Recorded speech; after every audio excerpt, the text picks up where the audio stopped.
Rahayu sedulurku kabeh, saya ingin cerita bukan untuk membuka luka, bukan pula untuk balas dendam lewat kata, tapi supaya kita semua bisa belajar dari apa yang pernah saya alami sendiri di tanah kelahiran saya.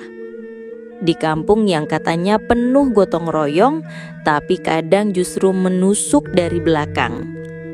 Dulu saya pernah membuka usaha kecil, jujur dan halal saya jalani dengan sepenuh hati, bukan semata untuk cari uang, tapi untuk menjaga harga diri. Wong cilik seperti saya ini kalau tidak bekerja keras yo dianggap pengangguran, dianggap beban. Maka saya kerja siang malam, tidak nyusahin orang lain. Tapi justru dari situlah cobaan datang, usaha saya direcoki, orang-orang yang saya kira tetangga ternyata menyimpan dengki. Ada yang menyebar fitnah, ada yang menghasut pelanggan supaya menjauh. Bahkan ada yang terang-terangan bilang, usahanya paling juga sebentar, nanti juga tutup.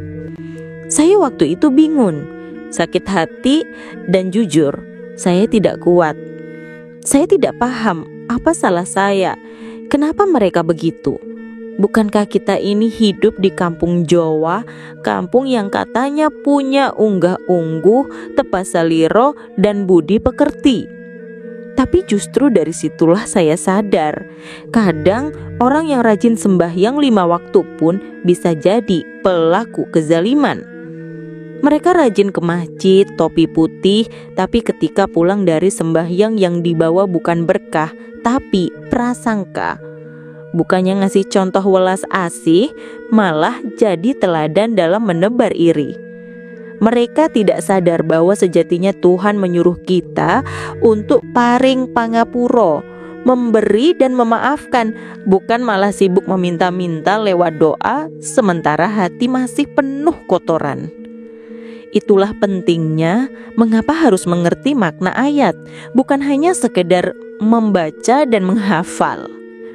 Waktu itu saya sangat terpukul. Saking dalamnya luka, saya bersumpah dalam hati. Bahkan saya angkat tangan dan saya serahkan semuanya langsung kepada Tuhan. Gusti, yen pancen aku iki dizolimi, kula pasrah nanging kula nyuwun. Kabeh sing melu-melu lan mungsuhi nek pancen salah kudu nomo balasan. Saya tahu ini bukan jalan yang utama. Guru saya, orang tua saya secara spiritual pernah menenangkan saya. Beliau bilang, memaafkan itu jauh lebih mulia. Sing sabar, sebab sabar itu jumenengi suci. Tapi saat itu saya terlalu perih untuk bisa memaafkan. Luka saya lebih dalam dari sumur yang ditutup tanah, dan saya teruskan sumpah itu. Saya tidak tahu persis siapa saja dalangnya, tapi saya tahu beberapa wajah, dan yang saya minta bukan balas dendam dalam arti jahat, tapi balasan dari Tuhan sendiri, agar mereka yang menyakiti bisa belajar dari musibah yang datang supaya sadar.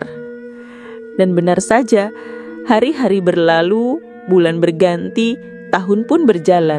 Waktu itu saya tidak berharap apa-apa lagi. Saya sudah bangkrut, jatuh, dan hidup dengan seadanya. Tapi ada satu hal yang membuat saya terdiam. Satu persatu dari orang-orang yang dulu terlibat mulai mengalami kejadian yang tidak biasa.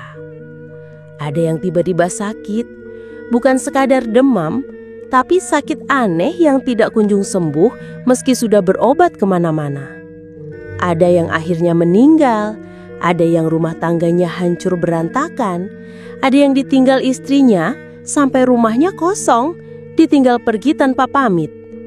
Ada juga yang anaknya sakit, bahkan sampai hari ini sudah belasan tahun belum sembuh. Salah satu dari mereka yang dulunya paling keras mengompori warga, kini hidup dalam kesunyian. Ekonominya hancur, mobilnya dijual, rumahnya hampir disita. Dulu ia menyombongkan diri sebagai orang sukses. Tapi sekarang jangankan sombong, untuk menyapa saja sudah malu. Saya tidak menganggap ini sebagai kemenangan. Justru sebaliknya, hati saya malah nelongso. Karena saya tahu ini bukan karma sembarangan. Ini adalah balasing jagat. Hukum kosmis yang dalam filsafat Jawa disebut sebagai sopo nandur bakal ngunduh. Siapa yang menanam, dia yang akan memetik. Siapa menebar duri, jangan harap bisa lebat tanpa tertusuk. Dan yang paling membuat saya semakin yakin, orang-orang yang terkena musibah ini adalah mereka yang dulu paling rajin beribadah secara formal. Sholatnya rajin, bajunya putih, tapi hatinya hitam. Mereka lupa bahwa Tuhan bukan hanya mendengarkan bacaan doa, tapi juga mengamati laku hidup. Tuhan itu maha melihat, bukan maha mendengarkan saja. Disinilah saya makin paham bahwa sembahyang 5 waktu tanpa welas asih hanyalah kosong seperti kentongan tanpa isi. Kita ini disuruh untuk eleng lan waspada, bukan untuk pamer kesalehan. Sembahyang sejati adalah kesadaran untuk tidak menyakiti makhluk lain. Sembahyang yang sejati adalah perbuatan, bukan hanya bacaan. Saya tidak menggembira melihat semua itu. Sebaliknya, saya menangis bukan karena kasihan, tapi karena sadar.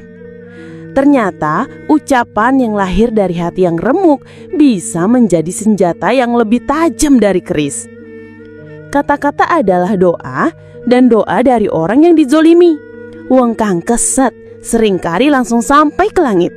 Karena saat orang tidak punya apa-apa lagi, hanya Tuhan tempatnya menggantungkan harap.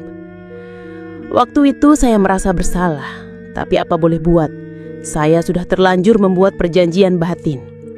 Seperti surat perjanjian yang saya bacakan dengan air mata, saya seolah menandatanganinya di hadapan Tuhan sendiri. Saya tidak tahu hukum langit seperti apa yang sedang berjalan, tapi saya tahu ini bukan kebetulan. Balasan itu nyata, tapi penyesalan saya juga nyata. Lama saya merenung, setiap saya melihat satu demi satu dari mereka mendapat musibah, hati saya makin guncang. Saya sering duduk sendirian di teras rumah, menatap langit, menunduk ke bumi, kadang bertanya dalam batin, apa aku ini jahat karena pernah meminta balasan? Tapi suara hati saya menjawab, Orau, kue mong dodungo lan Gusti Allah kang merubut adil lan bicaksono. Saya sadar, saya tidak sedang membalas, saya hanya pernah meminta keadilan dan semesta punya caranya sendiri. Tapi tetap saja saya menyesal, karena saya tahu lebih luhur memaafkan daripada mengutuk. Namun, sushi sudah menjadi bubur, dan bubur itu sudah ditaburi garam perjanjian yang tak bisa saya cuci lagi. Dalam filsafat Jawa ada satu ungkapan yang sangat dalam, topo ngaroso, topo ngalakoni. Artinya, bertapa itu bukan soal duduk diam di goa atau menyepi di gunung, tapi menyadari rasa lalu menjalaninya dengan jujur. Saya menjalani peristiwa ini sebagai topo batin, sebagai perjalanan yang mempertemukan saya dengan cermin diri sendiri. Karena sejatinya yang membuat seseorang jatuh bukan musuh dari luar, tapi harapan dari dalam yang dikhianati oleh sesama. Saya pernah berharap tetangga mendukung, tapi mereka malah menusuk. Saya pernah percaya pada kerukunan, tapi yang saya dapat adalah kericuhan. Maka saat itu saya tidak hanya kehilangan uang atau usaha, tapi kehilangan rasa percaya pada manusia. Namun Gusti ora sare, Tuhan tidak tidur, semesta tidak buta, alam tidak tuli. Semua menyimpan catatan, bahkan untuk bisikan terdalam yang tak terucap. Dan ketika waktunya tiba, alam bakal nguntuh sapa wae sing nandur durjono. Tapi apakah itu cukup membuat hati saya lega? Tidak, karena yang saya dapat justru adalah kesadaran bahwa luka balas dendam tidak pernah benar-benar sembuh. Luka itu seperti bara, ia padam di luar tapi tetap menyala kecil di dalam. Dan nyalanya tidak akan mati sampai saya benar-benar bisa ngilang ke sejarah, melepaskan jejak amarah itu sepenuhnya. Seringkali saya bertanya dalam hati, Kenapa yang mengalami musibah justru mereka yang rajin sembahyang? Kenapa bukan orang-orang yang kelihatannya jauh dari rumah ibadah? Lama saya mencari jawabnya hingga akhirnya saya temukan lewat satu kata kunci dalam filsafat Jawa, sembah rasa. Dalam ajaran leluhur Jawa, sembah itu bukan sekadar berdiri, ruku, sujud, atau hafalan bacaan. Sembah itu adalah kesadaran akan posisi kita di hadapan Gusti, kesadaran untuk tidak menyakiti sesama, dan kesadaran bahwa hidup ini harus tumindak lir tanpa pambikolo, bertindak hati-hati tanpa menyakiti.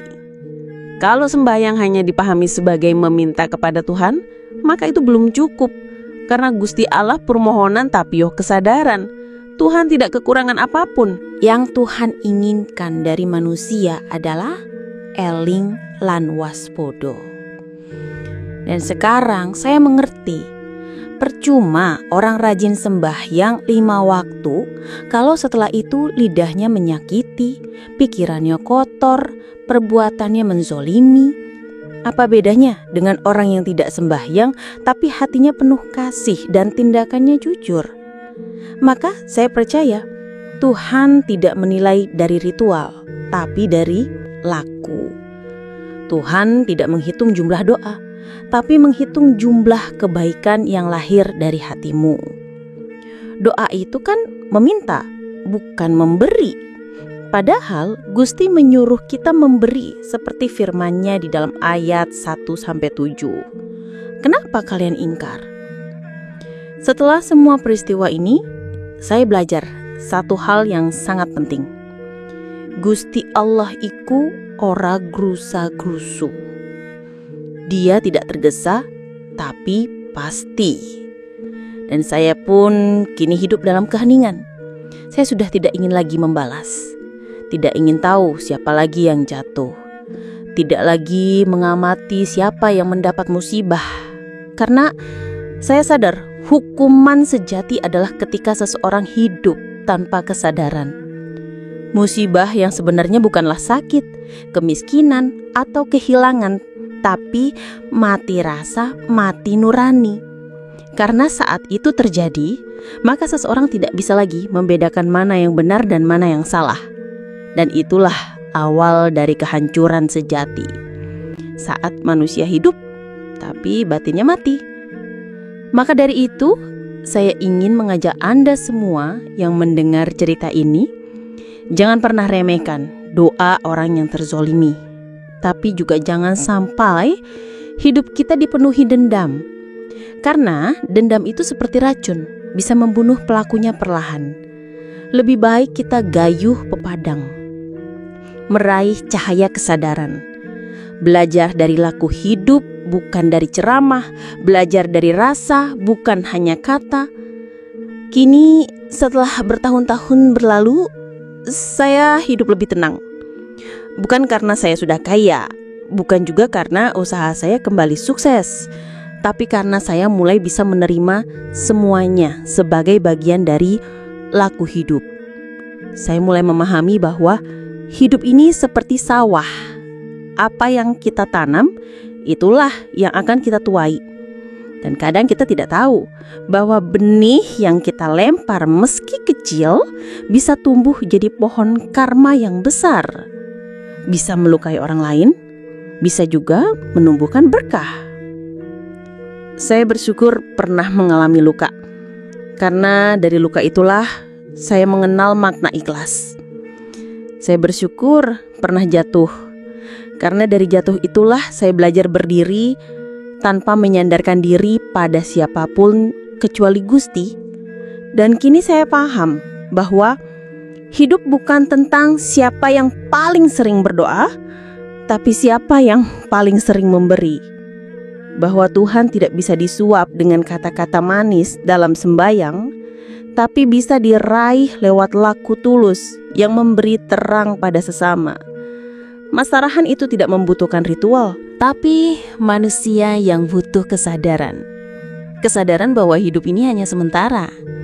Dan selama kita hidup, kita wajib ngopeni sesamilan dan dani ati dewek-dewek, merawat sesama dan memperbaiki diri.